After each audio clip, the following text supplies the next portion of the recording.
그리스도인 우리에게 주님께서 여러 가지 소중한 이름들을 부여해 주셨습니다.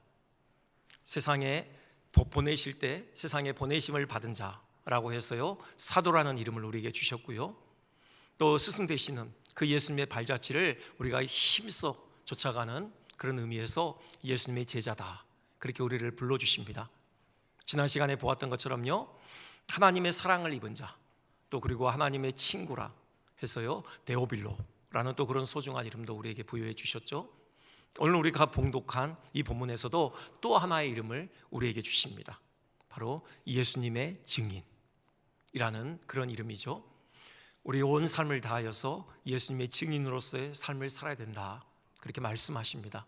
오늘 이 본문을 통해서요, 예수님의 증인으로서 우리가 어떻게 살아야 되는지, 또 어떤 태도를 견지해야 되는지 한번 생각을 해보겠습니다. 본문으로 들어가서요, 먼저 첫 번째, 예수님의 증인은 부활하신 예수님을 만난 사람이라, 우리가 그것을 확인하게 되어집니다. 여기 3절 보면요, 그가 고난받으신 후에 또한 그들에게 확실한 많은 증거로 친히 살아계심을 나타내사, 이렇게 돼 있죠. 예수님께서 죽으시고 부활하신 이후에 바로 하신 일이 제자들을 만나주신 일이죠. 그 부활의 몸을 제자들에게 보여주신 일입니다. 한두 번 그냥 나타나신 게 아니에요. 예수님께서 여기 보면요, 40일 동안 여러 차례 제자들에게 나타나신 것이죠. 잠깐 보였다가 사라지신 거 아닙니다. 아주 밀도 있는 교제를 제자들과 나누셔요. 4절에 보면은 사도와 함께 모이사, 이렇게 되어 있거든요. 네, 이걸 사도와 함께 식사하실 때, 이렇게도 번역이 가능해요. 실제로 NIV 영어 성경이나 세번역 성경은 그렇게 번역했습니다. 단지 모여 계신 게 아니라 식탁의 교제를 나누셨던 것이죠. 그리고 또 나가서요, 하나님 나라를 강론하셨죠. 그러니까는 예수님께서 죽으시기 전에 제자들과 그렇게 시간을 보내셨잖아요. 부활하신 이후에도 40일 동안 자주 제자들과 밀도 있는 그런 교제 시간을 가지신 거예요. 식탁의 교제를 나누셨고요, 또 하나님 나라의 그 깊은 도리에 대해서 가르치셨던 것입니다. 이런 과정을 통해서 제자들은 도무지 의심할래야 의심할 수 없이 예수님께서 다시 사셨다는 사실을 확신하게 되어진 것이죠. 바로 예수님께서 기대하셨던 것이 그거예요. 예수님께서 다시 사셨다는 사실을 그들이 분명히 확신하도록 예수님께서 수없이 그들을 부활하신 이후에 만나주신 것입니다. 왜 그렇게 하셨는가? 그들을 예수님의 증인 삼기 위함이죠. 왜냐하면요, 예수님께 대하여 증언하는 그 증언의 핵심 메시지는 바로 예수님의 부활이에요. 예수님의 부활이 빠진 예수님에 대한 증언은 의미가 없습니다. 여러분요, 예수님의 부활이 빠진 복음, 아무런 의미가 없어요. 그건 더 이상 복음이 아니에요. 사도 바울이요, 로마서 1장 16절에서 복음은 모든 믿는 자에게 구원을 주시는 하나님의 능력이 된다, 그렇게 선언을 했거든요. 그런데 예수님의 부활이 빠져버리면 여러분, 그 복음은 더 이상 믿는 자에게 구원을 주는 그 능력을 잃어버리는 것이에요. 그럴 수밖에 없죠. 예수님께서 부활하지 않으셨다? 그것은요, 예수님의 죽으심은 자기 죄로 인한 죽음이다, 그걸 의미하는 거예요. 예수님께서 부활하심이 입증하는 것은 예수님의 죽음이 우리의 죄를 대신 짊어진 대속의 죽음이라는 사실을 입증하는 것입니다. 예수님께서 부활하지 않으셨으면요, 그분은 어떤 세상의 혁명을 꿈꾸고 그 꿈을 이루기 위해서 기꺼이 자신을 희생한 아름다운 실천가는 될 수 있지만요, 세상을 구원한 구주는 될 수 없는 겁니다. 하지만 그분이 그 무덤에서 스스로 걸어 나오셨기 때문에 인류의 가장 근본 문제인 죄와 사망의 문제를 해결하신 생명의 주이심이 입증된 것이에요. 여러분, 예수님의 부활, 그것은 복음의 핵심 메시지입니다. 실제로요, 사도행전을 보면은 사도들의 그 메시지의 핵심에 예수님의 부활이 있어요. 그 성전 미문에 앉아있던, 나면서부터 걷지 못했던 그 사람을 예수님의 이름으로 베드로가 고쳐주죠. 사람들의 이목이 집중됩니다. 그들을 향하여서 베드로가 복음을 선포해요. 그 메시지의 중심에 예수님의 부활이 있어요. 보실까요? 3장 14절 15절이죠. 너희가 생명의 주를 죽였도다. 그러나 하나님이 죽은 자 가운데서 그를 살리셨으니, 이렇게 말씀해요. 그 아테네 아레오바고, 그러니까 당시에 세계의 유수한 철학자들이 모여 있는 곳이죠. 그 앞에서 사도 바울이 복음을 선포합니다. 여러분, 그 메시지의 중심에도 예수님의 부활이 있어요. 17장 31절, 이에 그를 죽은 자 가운데서 다시 살리신 것으로 모든 사람에게 믿을 만한 증거를 주셨음이니라. 여러분, 그렇습니다. 그래서 우리가 예수님의 증인으로서 소명에 충실하려면 무엇보다 부활하신 예수님을 만나야 하는 것입니다. 여러분, 증인이 뭡니까? 보고 들은 것을 그대로 전하는 자, 이게 바로 증인 아닙니까? 우리가 예수님의 부활의 증인이 되기 위해서는요, 예수님의 부활을 경험해야 되는 것이죠. 부활하신 예수님을 만나야 하는 것입니다. 물론 베드로처럼 바울처럼 육신으로 우리가 예수님을 만날 수는 없죠. 그런 경우는 흔치 않습니다. 말씀으로 만나는 거죠. 말씀을 통해서요, 우리는 부활하신 주님의 영광을 보게 되는 것입니다. 말씀을 통해서요, 그 주님의 음성을 듣게 되는 것이에요. 말씀과 더불어 우리는 주님과, 그 부활하신 주님과 더불어 교통하는 그런 복을 누리게 되는 것입니다. 여러분, 이렇듯 우리가 말씀을 통해 부활하신 주님을 배웠고 그 음성을 들을 때 우리의 예수님께 대한 증언에는 담대함과 권위가 실리는 것입니다. 사도들이 그랬어요. 그들은 부활하신 주님을 직접 만났기에 담대함과 권위를 가지고 예수님을 증언했습니다. 여러분, 대표적으로 사도 바울의 예를 들어볼 수 있죠. 그가 동족 유대인들에 의해서 붙잡혀서 죄수의 신분으로 가이사랴에 구금되어졌습니다. 하루는 신문 받기 위해서 재판정에 서게 돼요. 그 재판정에 모여있는 몇 면이요, 당시 권력자들이 다 모여 있습니다. 한번 그 장면을 기술하고 있는 대목, 아그리빠, 로마 황제 가이사의 위임을 받아서 갈릴리를 다스리고 있던 왕입니다. 번이게요, 아그리빠의 이복 누이면서 부인이었던, 곧 왕비였죠. 그들이 크게 위엄을 갖추었다. 왕족을 상징하는 자색 옷을 입었다라는 거죠. 그 휘황찬란한 보석으로 치장을 했다라는 것입니다. 왕족이기에 그들의 머리에는 관이 쓰여져 있었겠죠. 천부장들, 여러분, 로마 군인들 한 사람 한 사람도 대단한데 그 1000명의 군인들을 거느린 막강한 권력을 가진 장수들입니다. 시중에 높은 사람들, 그 도시에 내노라 하는 권세가들은 다 모였다는 거죠. 역시 그 재판장의 장은 베스도입니다. 역시 로마 황제의 가이사의 위임을 받아서 유대를 다스리던 총독이었죠. 이들이 재판정에 배석하고 있어요. 그 앞에 바울이 선 겁니다. 초라하죠. 그는 쇠사슬에 묶여 있었어요. 혹시 죄수의 옷을 입고 있었는지 모르겠습니다. 그가 하지만 당당하게 변론을 해요. 그 변론의 끝에 기가 막힌 얘기를 합니다. 오늘 내 말을 듣는 모든 사람도 다 이렇게 결박된 것 외에는 나와 같이 되기를 하나님께 원하나이다. 이렇게 쇠사슬에 묶여 있는 것 외에는 당신들이 다 나처럼 되기를 원합니다. 얼마나 당당합니까? 좀 어처구니가 없어 보일 수도 있어요. 그 재판정에 배석하고 있는 그 권세가들이 볼 때 바울은 불쌍해 보여요. 초라해 보입니다. 근데 바울이 되려 자기네가 불쌍하답니다. 바울처럼 되기를 진심으로 원한대요. 기도한대요. 왜 이렇게 바울은 당당할 수 있었습니까? 바울은요, 그들이 입고 있는 그 휘황찬란한 그 영화, 부귀영화, 그거 부럽지 않았습니다. 그거 눈에 들어오지 않아요. 정말 비천한, 한없이 헐벗은 불쌍한 그 영혼들이 보였던 것입니다. 바울은요, 어떠한 세상의 부귀영화보다도 예수님을 아는 것, 그것을 가장 큰 복으로 여겼던 사람인 것이죠. 어떻게 이것이 가능했습니까? 그는 부활하신 주님을 만났기 때문에요. 그 부활의 주님의 영광을 직접 목격했기 때문입니다. 그럴 때 담대하게 우리는 예수님의 증인으로 설 수 있는 것이죠.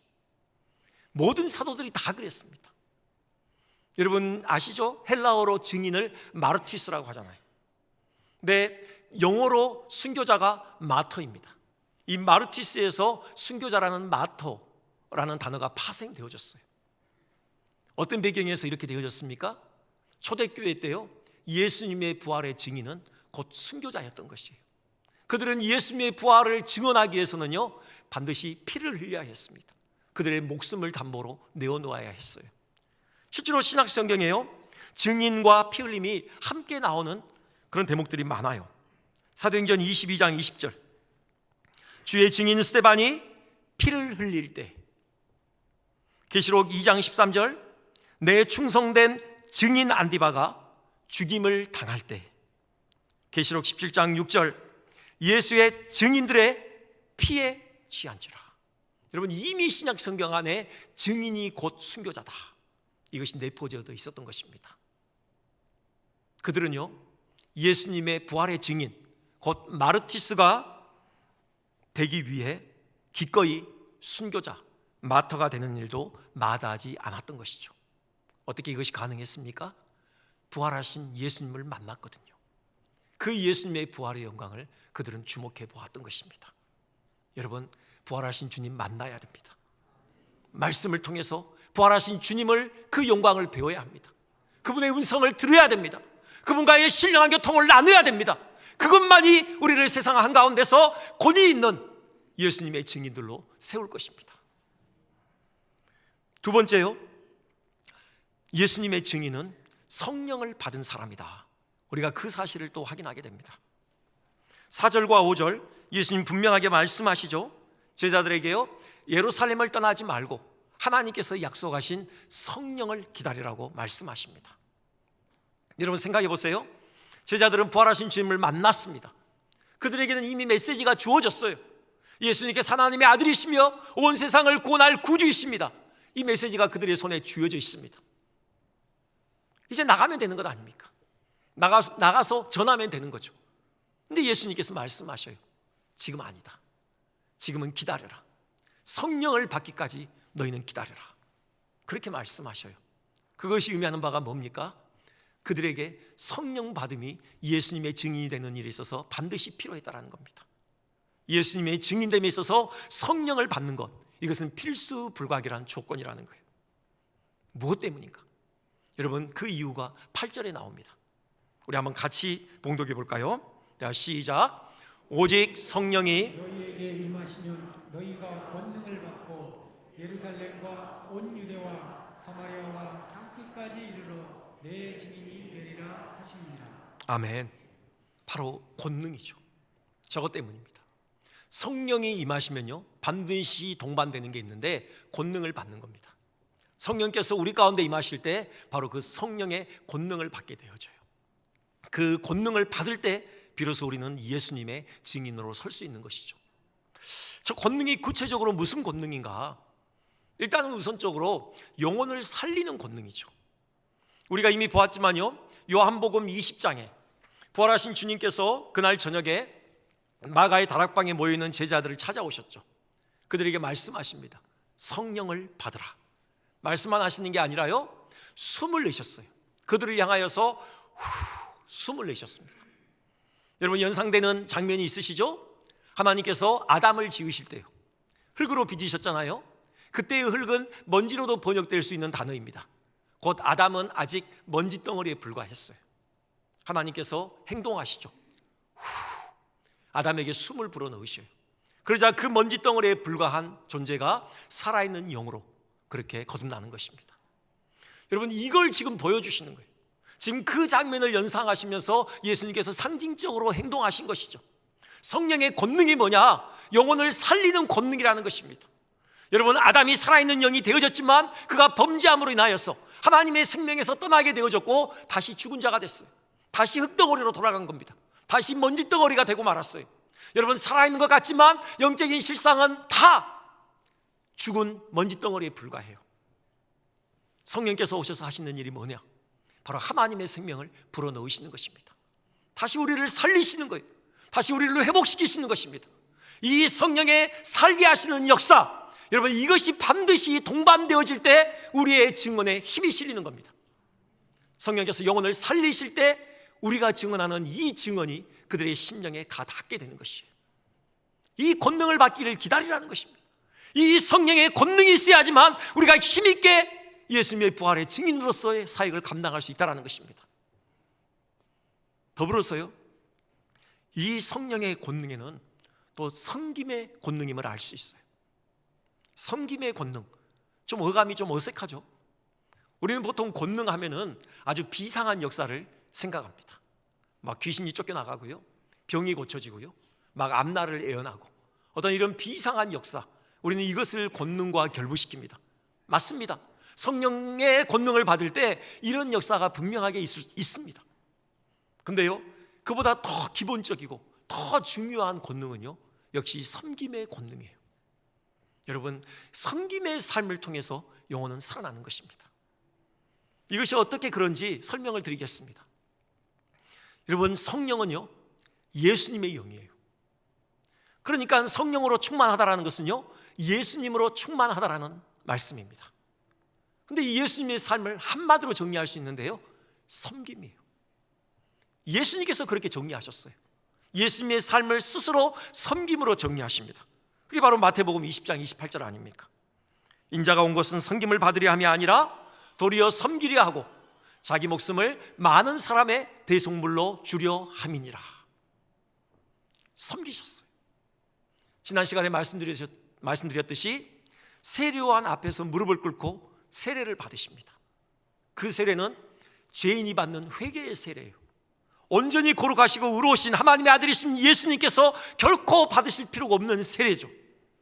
근데 그분이 무릎을 꿇고 세례를 받으셨어요. 왜요? 우리를 섬기시기 위해서요. 우리의 죄를 그분이 그분의 머리에, 그분의 어깨에 대신 짊어지시는 것입니다. 우리와 당신을 일치시키시고 죄인의 자리에 서시는 것이죠. 그리고 이후 계속해서 섬김의 삶을 살아가시다가 결국은 십자가 지신 것 아닙니까? 십자가에 오르셨을 때요, 온갖 조롱과 저주, 욕설이 퍼부어졌습니다. 이런 도전들이 있어요. 네가 정말 하나님의 아들이라고? 그러면 한번 거기서 내려와 봐. 네가 세상을 구원한다면서 너 자신 먼저 구원해봐. 이런 조롱, 이런 도전에도요, 예수님은 한마디 반응을 하지 않으십니다. 요동하지 않으시고요, 마지막 호흡을 내쉬는 순간까지 우리를 위해 묵묵히 그 죄의 무게를 온 몸과 영혼으로 감당하셨던 것입니다. 여러분, 예수님의 이 섬김을 잘 보여주는 그림이 있어서 좀 보여드리려고 합니다. 벨기에에서 태어났고 네덜란드에서 활동을 했던 화가 보스의 십자가를 지고 가는 그리스도라는 제목의 그림입니다. 여러분, 보이시는지 모르겠는데요, 중앙에 지금 예수님께서 십자가를 지고 계시죠? 그 주변을 둘러싸고 있는 무리들 표정을 보십시오. 타락한 인간의 온갖 그 죄악된 욕망들이 가득 서려 있습니다. 조롱도 있고요, 저주도 있고요, 분노도 있고, 탐욕도 있고, 좌절도 있고요, 증오도 있고, 여러분, 그런 온갖 죄악된 욕망과 감정들이 가득 묻어있는 저 표정들, 그 무리들에 둘러싸여서요, 예수님은 묵묵히 십자가를 지시고 한 걸음 한 걸음 걸어가고 계셔요. 뭘 의미하는 겁니까? 예수님께서 지신 십자가는 바로 우리들의 저 온갖 타락한 욕망, 그런 죄악들을 대신 짊어지십니다. 그에 대한 하나님의 저주를 예수님께서 대신 감당하시는 것입니다. 그래서 우리를 그 죄악된 욕망으로부터 자유케 하고 원래 하나님께서 우리에게 기대하신 그 거룩한 생명으로 풍성한 삶을 살도록 하시기 위해서 예수님은 십자가를 지시고 묵묵히 한 걸음 한 걸음 걸어나가셨던 것, 이것이 바로 예수님께서 우리에게 보여주신 또 삶으로 실천하신 섬김입니다. 성령은 저 섬김의 예수님의 영이셔요. 그렇기 때문에 우리가 성령으로 충만하면 우리에게는 당연히 섬김이, 삶이 지속되는 것입니다. 특별히 제자들에게 이 섬김의 권능이 필요했어요. 여러분, 그 6절 한번 보시겠습니까? 제자들이 예수님께 이런 질문을 던집니다. 그들이 모였을 때 예수께 여쭈어 이르되 주께서 이스라엘 나라를 회복하심이 이때니까. 무슨 말입니까? 제자들은 여전히 한계에 부딪혀 있었어요. 여전히 그 뿌리 깊은 편견, 그 선민 사상에 사로잡혀 있었던 것입니다. 하나님 나라는 혈통적인 이스라엘의 전유물이다, 이런 생각에 갇혀 있었어요. 여러분, 그들이 이 장벽을 뛰어넘어 사마리아와 땅끝까지 이르러 예수님의 증인되기 위해서는 성령의 권능이 필요했던 것입니다. 바로 예수님의 그 섬김의 그 영이 필요했던 것이에요. 예수님께서 그러셨잖아요. 예수님께서 뛰어넘으신 장벽은 상상을 초월하는 거예요. 그분은 하나님이셨습니다. 창조주셔요. 근데 우리와 같은 피조물이 되어 이 땅에 오셨잖아요. 우리를 섬기기 위해서요. 여러분, 그 예수의 영으로 충만할 때만 우리는 모든 편견과 마음의 장벽을 뛰어넘어 사람들에게 다가갈 수 있습니다. 그들을 복음으로 섬길 수 있는 것입니다. 그래서 예수님께서 말씀하셔요. 기다려라. 성령이 오시기까지 기다려라. 너희들에게 성령이 오시면 권능을 받고 너희들은 힘 있는 내 증인이 될 것이다. 여러분, 성령으로 충만합시다. 성령께서 우리를 충만히 사로잡으시도록 우리가 하나님의 은혜를 간구합시다. 마지막으로 한 가지 더요. 예수님의 증인은요, 예수님의 재림을 사모하는, 그리고 예수님의 재림을 준비하는 사람들입니다. 예수님의 재림이 의미하는 것이 무엇입니까? 바로 하나님 나라의 완성입니다. 예수님께서 다시 오실 때 하나님 나라를 완성하실 것입니다. 이 땅의 모든 악을 다 쓸어 담아 지옥불에 던져 넣으실 것입니다. 더 이상 하나님께 대한 반역은 없을 것입니다. 하나님의 영광으로 충만한 나라가 세워질 것입니다. 그러니까 예수님의 증인들에게 그 나라를 향한 거룩한 열망이 있어야 하는 것입니다. 여러분, 혹시 여러분 마음에 정말 예수님 오셔줬으면 좋겠다, 여러분 그런 고대하는 마음이 있으십니까? 아니면은 조금만 더 늦게 오셨으면 좋겠다, 여러분 솔직히 어떤 마음이 있으십니까? 지금 이 즐거움이 좋은데 여행도 가고 뭐 가족들하고 어디 멋진 레스토랑 가서 식사도 하고 뭐 운동도 하고, 예수님 오셔서 하나님 나라가 이루어지면 이것들 다 못하는 거 아니야? 이제 그냥 하나님을 찬양하는 거, 물론 그것도 좋지만 그것만 매 순간 지속되면은 얼마나 무료할까? 여러분 혹시 이런 생각 해보신 적 없으세요? 조금만 더 있다 오세요? 아니요. 여러분, 우리가 하나님을 너무 모르는 거예요. 하나님의 그 선하심은요, 한이 없으십니다. 하나님의 선하심은 무한하셔요. 제가 어릴 때 들은 간증인데 왜 그걸 기억하는지 모르겠어요. 아직도 그 기억하고 있는 대목이 있어요. 목사님은 아니셨던 것 같은데 뭐 장로님이셨는지 모르겠는데요, 그분이 간증하시다 이런 얘기를 해요. 친구가, 아주 신실한 그 친구가 늘 교회 가자고 했대요. 근데 한사코 거부했어요. 이유가 뭐냐? 춤이 너무 좋았어요. 춤을 막 즐기고 있는데 교회 가면은 이거 끊어야만 될 것 같더래요. 이 즐거운 춤을 포기하는 인생, 재미없는 인생.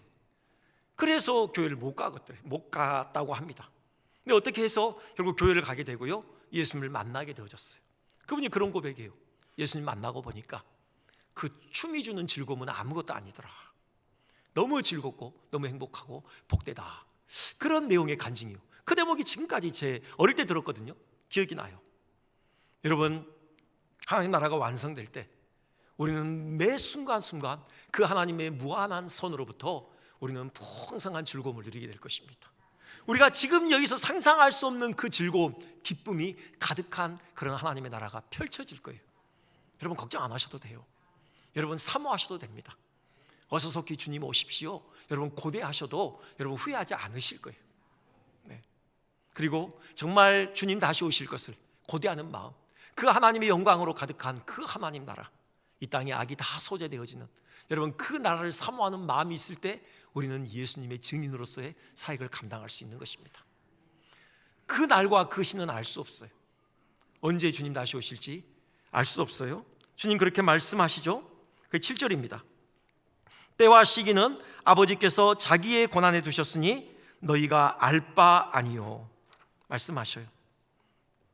우리가 그 정확한 때는 알 수 없지만요, 하지만 어떻게 해야 주님 다시 오신다는 것, 우리는 그것은 알고 있어요.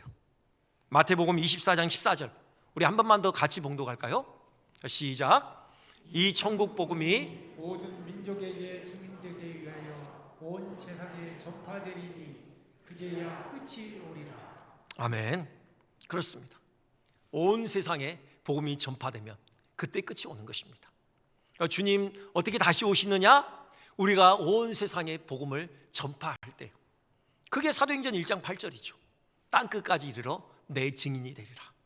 땅끝까지 바로 증인으로서의 삶을 살아갈 때, 그때 주님 다시 오시는 것입니다. 땅끝, 저게 뭘까? 마지막 한 영혼이죠. 그러니까 주님이 언제 다시 오시느냐? 하나님이 선택하신 하나님의 백성들이 있잖아요. 정해진 수가 있습니다. 마지막 그 영혼 주님께 돌아오는 그 순간이 있을 거예요. 그때 주님 다시 오십니다. 여러분, 그 사람은 누가 될지 몰라요. 땅끝이라고 하니까요, 저 멀리 지구 반대편에 어디 아프리카나 뭐 남미, 여러분 여기 생각하실지 모르겠는데 아니에요. 여러분, 나와 함께 살고 있는 내 가족이 그 마지막 한 영혼이 될 수도 있어요. 그 영혼이 예수께 돌아오는 그날 주님이 다시 오실 수도 있습니다. 땅끝은 마지막 그 한 영혼. 여러분, 우리는 그 영혼이 예수님께 돌아오는 날까지 주님의 증인으로서의 복음 증거의 삶을 사는 것입니다. 그 20세기 최고의 바이올리니스트라고 불리는요, 프리츠 크라이슬러에 대한 이야기인데요, 그가 유럽을 여행하던 중에 정말 그 좋은 마음에 든 바이올린을 그가 발견해요. 상점에 진열돼 있었는데요, 그걸 구입하고 싶었는데 너무 비싼 겁니다. 자기의 전 재산을 다 팔아도 감당할 수 없는 금액이에요. 그래서 수개월 동안 열심히 돈을 모았답니다. 그래서 그 돈을 들고 이제 그 상점에 갔어요. 근데 그 어간에 아주 부유한 사람이 그 바이올린을 사가 버렸어요. 바이올린 수집가죠. 수소문을 해서 그 수집가를 찾아갔습니다. 바이올린 제게 파십시오. 못 팝니다. 제게 파십시오. 안 된다니까요. 그러자 이 크라이슬러가 마지막으로 이렇게 부탁해요. 내가 한 번만 당신 앞에서 이 바이올린을 연주하게 해주십시오. 이 수집가는 바이올린을 켤지 몰라요. 사놓긴 했지만 얼마나 아름다운 소리를 내는지 자기도 듣고 싶었죠. 해보세요. 연주를 합니다. 능숙하게 연주를 시작했고요, 수집가는 거장의 연주에 큰 감명을 받아요. 연주가 끝나자요, 이 수집가가 크라이슬러에게 이렇게 말합니다. 저는 이 바이올린을 소장할 권리가 없는 것 같습니다. 이 바이올린을 가장 잘 활용할 당신에게 거저 드릴 테니 부디 이 아름다운 소리를 많은 사람들에게 들려주시기 바랍니다. 여러분, 바이올린이 만들어진 이유가 뭡니까? 아름다운 소리를 내기 위해서죠. 그래서 연주자의 손에 들려 사용될 때만 바이올린은 그 만들어진 목적을 다하는 것입니다. 여러분, 복음도 마찬가지예요. 복음은 믿는 자에게 구원을 주시는 하나님의 능력이라고 했습니다. 복음이 우리 손에 들려졌어요.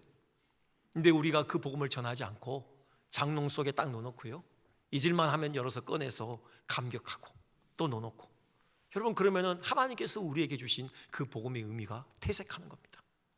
복음은요, 들려질 때, 우리의 입술의 말을 통해서, 우리의 그 섬김의 삶을 통해서 사람들에게 들려지고 보여질 때, 여러분, 그때 비로소 복음은 진정한 가치가 있는 거예요.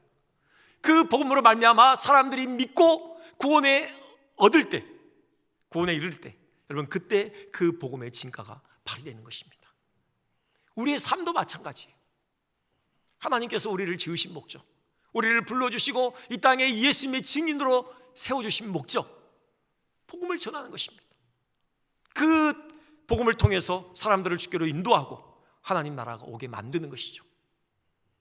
하나님의 손에 붙들려서 우리가 그 목적대로 사용될 때, 그때 비로소 우리의 삶은 가장 가치 있는 삶인 것입니다.